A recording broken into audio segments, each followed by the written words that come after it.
there can be different reasons that we look within.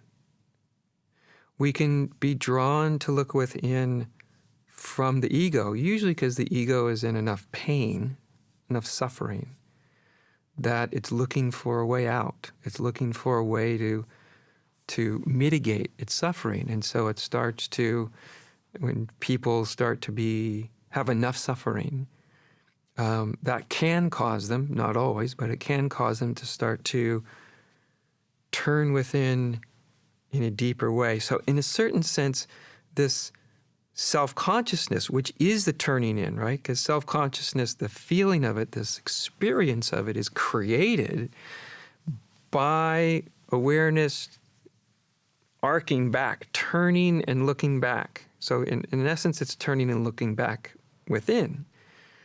But usually it gets stuck in the most surface layer, right? The whole narrative aspect of the ego.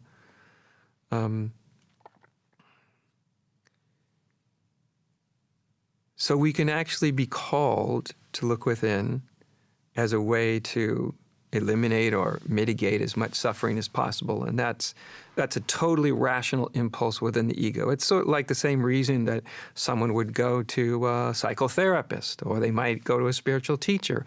Like they're from an ego, they want to have a better experience of being. And that's understandable. Like, life isn't the easiest thing to go through in the world, that's for sure. And so it makes sense. It's absolutely rational that at some point the ego would want to mitigate as much suffering as it could. So that's one call. So the call, it's a kind of a response from suffering, from the challenges of life that get one to turn within. But there can also be another call, something else that gets us to turn within, which has an origin in a totally different domain of this immensity of the psyche. And what can also get us to turn within is the self. As I said, Ramana Maharshi called it the self. We could call it God or the Godhead or Buddha nature.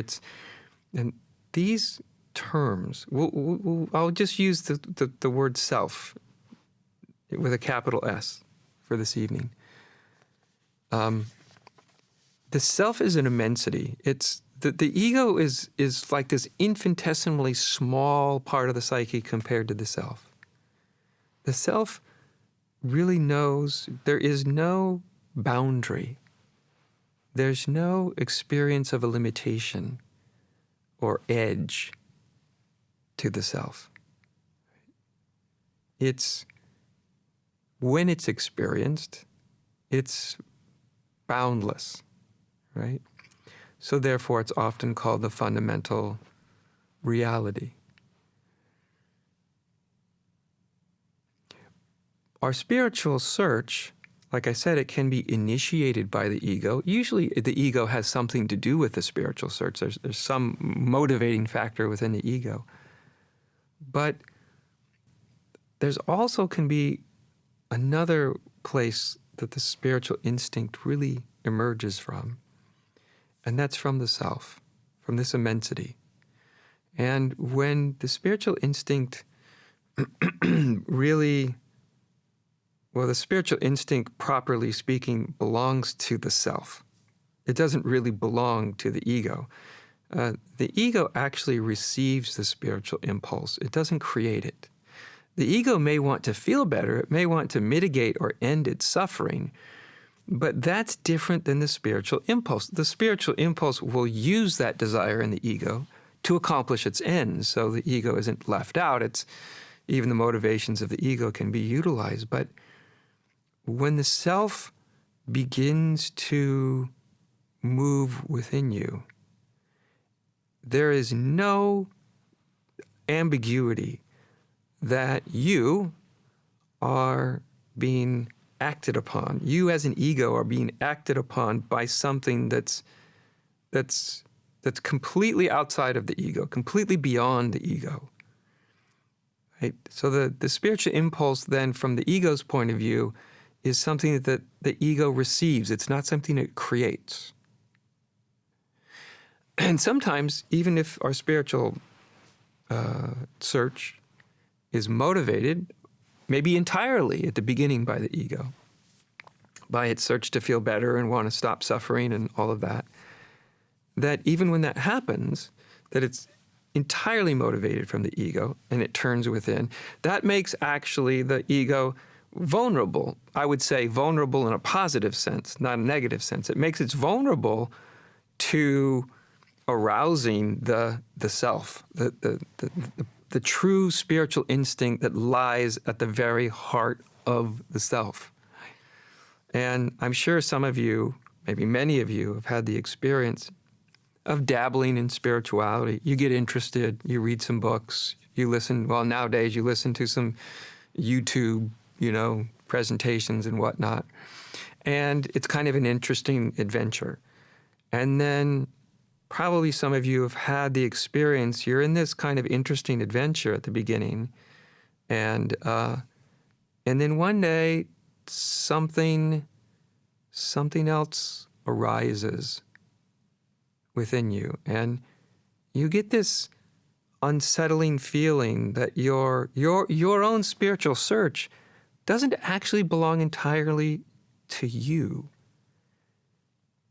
That there's something from outside of the ego that is, how can we say, almost imposing itself in a way upon the ego. Like I said, the ego is the recipient, not the creator of the real spiritual impulse.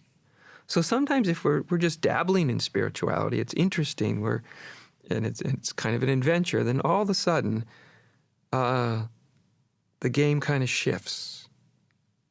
One way to put this, I put it almost kind of jokingly, but it's a decent way to articulate it, is it's as if you as an ego can be chasing God or whatever, enlightenment or whatever you want to think.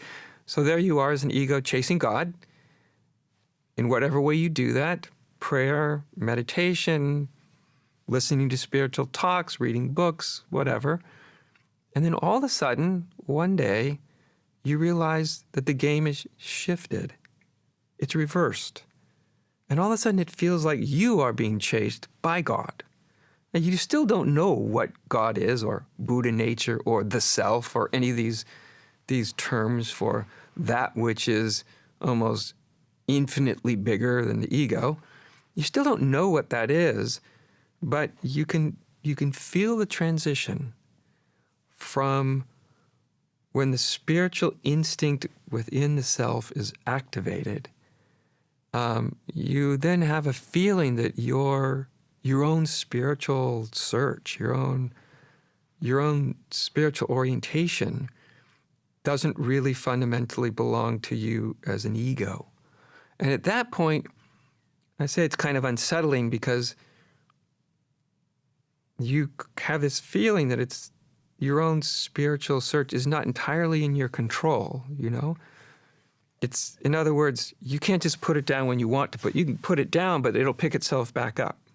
I mean, how many of you that are listening have said to yourself at times, okay, I'm done. I've had it with the whole spiritual thing, and I'm just going to do something else, and I'm just going to put it down and have nothing to do with it, and then, but strangely, maybe a day later, maybe a year later, maybe 5 years later, but at some point it's almost like that spiritual instinct comes back to you, right? And it's not something you're creating, but at some point you realize it's something that's calling for a kind of response from you, right? And that's why these words like, say, God, got invented, like a word for this immensity that's infinitely bigger than the ego. And the ego, however, is experiencing this sort of awakening, enlightenment impulse. But it's not just from the ego. It's not what's in it for me. It's something somehow outside of that. You then feel like you're the recipient of something.